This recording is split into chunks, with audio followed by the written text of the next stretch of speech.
Hello, welcome to Ammu and me. എന്തൊക്കെയുണ്ട് വിശേഷം? എല്ലാവരും സുഖമായിട്ടിരിക്കണോ? ഞങ്ങളിവിടെ അടിപൊളിയായിട്ടിരിക്കുന്നു കേട്ടോ. നമ്മളിപ്പോൾ ലോങ് വീഡിയോ ഇട്ടിട്ട് കുറച്ചധികം ദിവസമായി. എന്താ വെച്ചാൽ എടുത്തൊക്കെ വെച്ചിട്ടുണ്ടായിരുന്നു, പക്ഷേ എഡിറ്റ് ചെയ്യാൻ ഇങ്ങനെ സമയം കിട്ടാത്തത് കൊണ്ടാണ് കേട്ടോ ഡിലേ ആയിക്കൊണ്ടിരുന്നത്. സോ ഇന്നപ്പം ഞാൻ വിചാരിച്ചു, ഇന്ന് ഞാൻ വീട്ടിലുള്ളൊരു ദിവസമാണ്, അപ്പോൾ ഒരു കുട്ടി ലഞ്ച് വീഡിയോ ഷൂട്ടാക്കിയിട്ട് അത് ഇടാമെന്ന് വിചാരിച്ചു. സോ അങ്ങനെ ഉച്ചയ്ക്ക് നമ്മുടെ വീട്ടിലെ ഒരു ലഞ്ചാണ് കേട്ടോ ഈ കാണിക്കുന്നത്.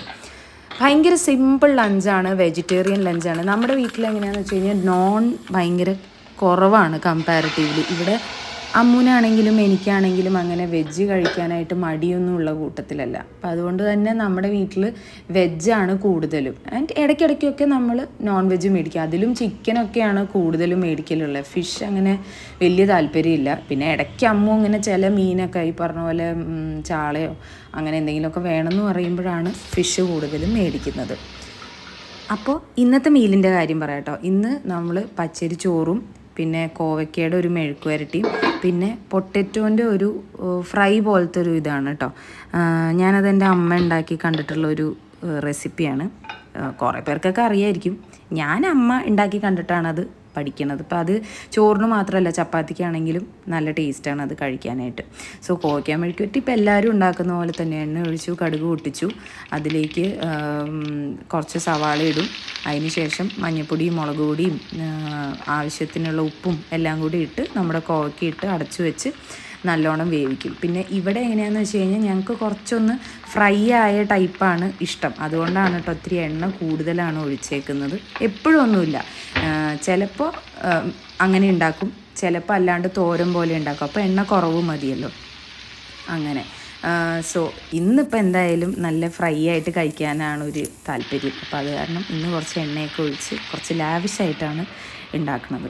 അങ്ങനെ കോവയ്ക്ക മെഴുക്ക് വരട്ടിയുടെ പരിപാടി അവിടെ ചെയ്തു. സൈഡിൽ കഴിഞ്ഞ ദിവസം ഞാൻ സ്വിഗ്ഗിയിൽ നിന്ന് കുഞ്ഞി പൊട്ടറ്റോ, ബേബി പൊട്ടറ്റോ എന്ന് പറഞ്ഞ് മേടിക്കാൻ കിട്ടും. അപ്പോൾ അത് കുറച്ച് മേടിച്ചിട്ടുണ്ടായിരുന്നു. അപ്പം ഞാനിപ്പോൾ പറഞ്ഞ ആ പൊട്ടറ്റോ ഫ്രൈക്ക് ബേബി പൊട്ടറ്റോ ആണ് നല്ലത്. സോ അങ്ങനെ ബേബി പൊട്ടറ്റോ വാങ്ങിയത് സൈഡിൽ ഞാൻ വേവിക്കാൻ വെച്ചിട്ടുണ്ടായിരുന്നു. അപ്പോൾ ആ സമയം കൊണ്ട് നമ്മുടെ പൊട്ടറ്റോ ഒക്കെ വെന്ത് വന്നു. പിന്നെ ഇപ്പം ആ എണ്ണ വെച്ചേക്കുന്നത് കുറച്ച് ഫ്രൈംസ് വറുക്കാൻ വേണ്ടി. പപ്പടം ഉണ്ടായില്ല, അപ്പം ഞാൻ നോക്കിയപ്പോൾ കുറച്ച് ഫ്രൈംസ് വാങ്ങിച്ചു വെച്ചതുണ്ടായിരുന്നു. നിങ്ങൾ ഫ്രൈംസ് എന്നാണോ പറയുകയെന്ന് എനിക്കറിയില്ല, ഞാൻ വല്ല വേറെ വല്ല പേരുണ്ടോയെന്ന് അറിയില്ല. അതെ, ഇപ്പം ഈ കാണുന്ന ഈ സാധനമാണ് ഞാൻ ഉദ്ദേശിച്ചത്. ഇത് കൂടെ വറക്കാമെന്ന് വിചാരിച്ചു. അങ്ങനെ അത് വറുത്തു. സൈഡിൽ പൊട്ടറ്റോ ഫ്രൈക്കുള്ള കാര്യങ്ങളാണ് കേട്ടോ ചെയ്തുകൊണ്ടിരിക്കുന്നത്. അപ്പോൾ എണ്ണ ഒഴിച്ച് കുറച്ച് ജീരകം പൊട്ടിച്ചു, അതിനകത്ത് കടുകിടില്ല. സോ കുറച്ച് ജീരകം പൊട്ടിച്ചു, അതിലേക്ക് കുറച്ച് സവാളയും വെളുത്തുള്ളിയും കൂടെ ഇട്ടു. പിന്നെ മഞ്ഞൾപ്പൊടി, മല്ലിപ്പൊടി, മുളക് പൊടി, ഉപ്പ് ഇതെല്ലാം കൂടി ഇട്ടിട്ട് നമ്മൾ ആ വേവിച്ച് വെച്ച പൊട്ടറ്റോ അങ്ങനെ തന്നെ അതിലേക്ക് ഇടുക. അതാണ് ഇതിൻ്റെ ഒരു പ്രത്യേകത. നമ്മളിങ്ങനെ അരിഞ്ഞിട്ടൊന്നും ഇല്ല ഇടുക, അതുകൊണ്ടാണ് ബേബി പൊട്ടറ്റോ യൂസ് ചെയ്യണത്. പിന്നെ ലാസ്റ്റ് കുറച്ചൊരു ഗരം മസാലയും കൂടി ഇട്ട് നമ്മൾ കറി ഫിനിഷ് ചെയ്യും. ഞാൻ ഈ കാണിക്കുന്ന വിക്രിയ നിങ്ങൾ കാണിക്കാൻ നിൽക്കണ്ട കേട്ടോ. അതെന്താ പറയുക, ചില പൊട്ടറ്റോ കുറച്ച് വലിപ്പം ഉണ്ടായിരുന്നു, അത് ശ്രദ്ധിക്കാണ്ട് ഞാൻ മൊത്തത്തോടെ അതിലേക്ക് കോരിയിട്ടു. അപ്പോൾ അതാണ് അവസാനം ഞാൻ കത്തി വെച്ചങ്ങ് വരഞ്ഞതിനെ ചെറുതാക്കണം, അല്ലെങ്കിൽ അതിൻ്റെ അകത്തേക്ക് പിടിക്കില്ല. പിന്നെ ചാറുകറിയായിട്ട് ഇന്നിപ്പോൾ പ്രത്യേകിച്ച് ഒന്നും വെച്ചില്ല, തൈരുണ്ടായിരുന്നു. അപ്പോൾ ഇതാണ് കേട്ടോ നമ്മുടെ കുട്ടി ലഞ്ച്. ഭയങ്കര സിമ്പിളാണ്, പക്ഷെ ഭയങ്കര ടേസ്റ്റാണ്. നിങ്ങൾക്ക് ഇഷ്ടമായെങ്കിൽ ഒന്ന് ട്രൈ ചെയ്ത് നോക്കൂ. ഇനി അടുത്ത വീഡിയോ ആയിട്ട് കാണുമായിരിക്കും. ബൈ.